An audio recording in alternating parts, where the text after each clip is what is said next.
C'est bon? On m'entend? J'espère qu'on m'entend bien parce qu'aujourd'hui on va parler de quelque chose de très important.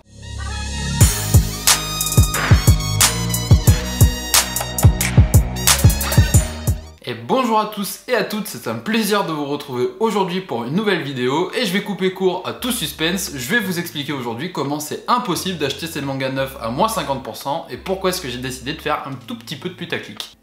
On va parler d'un point sur lequel il faut absolument qu'on s'arrête car malheureusement en 2020 encore trop peu de personnes sont au courant. Le prix des mangas en France est quelque chose de réglementé et quand je dis manga, ça s'étend évidemment à tout le secteur du livre. C'est juste que je dis manga parce que c'est ce dont j'ai l'habitude de parler sur la chaîne, mais aujourd'hui je vais vraiment me faire le porte-parole de toute la filière de la librairie en France. Avant de vous dire pourquoi est-ce que c'est impossible, je vais durer un petit peu le suspense, comme ça je vais vous dire le but premier de cette vidéo qui est évidemment arrêtez d'acheter chez Amazon, s'il vous plaît, ce n'est vraiment pas bien. Je vais vous taper sur les doigts, attention. Que ce soit pour le livre, que ce soit pour tout le reste, Amazon c'est l'esclavage moderne. Et si jamais vous ne me croyez pas, vous pouvez lire le livre qui s'appelle En Amazonie, écrit par Jean-Baptiste Mallet, qui en parle très très bien. Et en plus, il faut casser cette idée reçue qui dit que c'est moins cher chez Amazon. En tout cas, pour le livre, ce n'est pas vrai.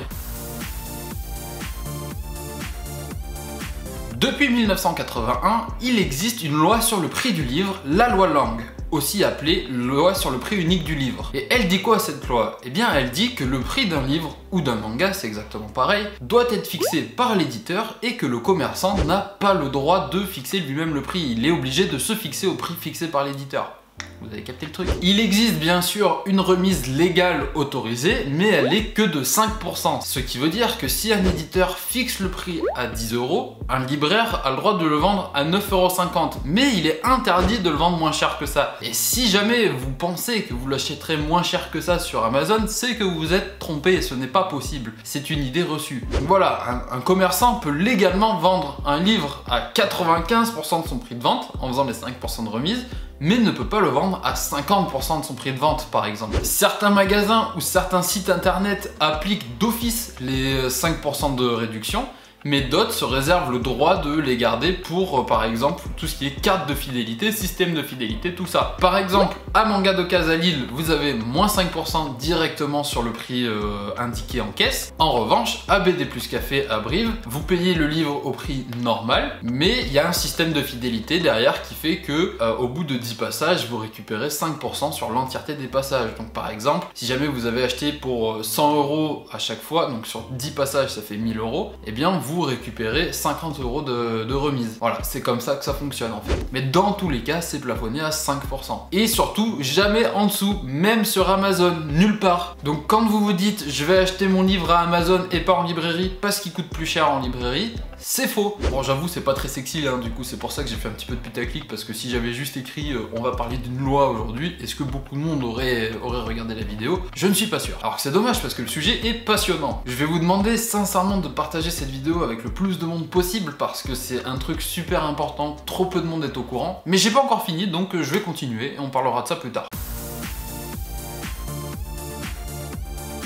Pourquoi est-ce que cette loi existe? Vous êtes en mesure de vous poser cette question et la réponse est la suivante. Pour protéger les librairies françaises. Le prix unique du livre, c'est quelque chose qui est propre à la France, ce n'est pas valable partout dans le monde. Et l'État a décidé d'instaurer cette loi pour protéger les librairies face à l'arrivée dans les années 80 des gros discounters comme la Fnac. Parce que des magasins comme la Fnac qui vendaient des livres ne vendaient pas que des livres, ils vendaient également par exemple des machines à laver, des frigos et tout ce genre d'électroménager, enfin plein d'autres choses, sur lesquels ils pouvaient faire beaucoup plus de marge. Ce qui fait que la marge qu'ils faisaient sur ce genre de produit, l'électroménager par exemple, eh bien, ils pouvaient compenser en réduisant à fond la marge qu'ils faisaient sur les livres et du coup les vendre à des prix qui défiaient toute concurrence, sur lesquels les librairies ne pouvaient dans tous les cas pas s'aligner en fait. Donc si c'était pour protéger les librairies contre la Fnac, c'est également le cas, même si c'était pas le but premier au départ parce que Amazon n'existait pas, ça sert aussi à protéger les librairies contre Amazon. Une chose est sûre, c'est que si cette loi n'existait pas, eh bien il y aurait peut-être plus de librairies aujourd'hui parce que c'était il y a presque 40 ans quand même qu'elle a été votée. Donc voilà, l'instauration de cette loi était vraiment quelque chose de primordial. Il y a vraiment 1001 raisons de ne pas acheter chez Amazon et il y a 1001 façons de faire sans Amazon. C'est vraiment le mot d'ordre de cette vidéo, c'est s'il vous plaît,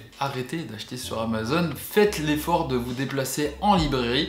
Souvent les libraires sont très contents de vous accueillir, souvent les libraires sont très contents de vous conseiller d'ailleurs aussi. Faut peser le pour et le contre. D'un côté vous pouvez avoir un excellent conseil même si vous n'êtes pas livré à domicile. De l'autre vous pouvez être livré à domicile mais acheter de la grosse parce que on vous a pas conseillé et c'est quelque chose qui ne va pas vous plaire. Et oui, c'est quand même un argument intéressant à prendre en compte, vous ne trouvez pas? Bon, c'est vrai, je suis désolé, le ton que je mets dans cette vidéo, c'est quand même pas habituel et c'est rare que je prenne véritablement position dans une vidéo, mais là c'était quand même quelque chose d'assez important. J'ai essayé d'être le plus condensé possible, de vous l'expliquer de la manière la plus simple possible.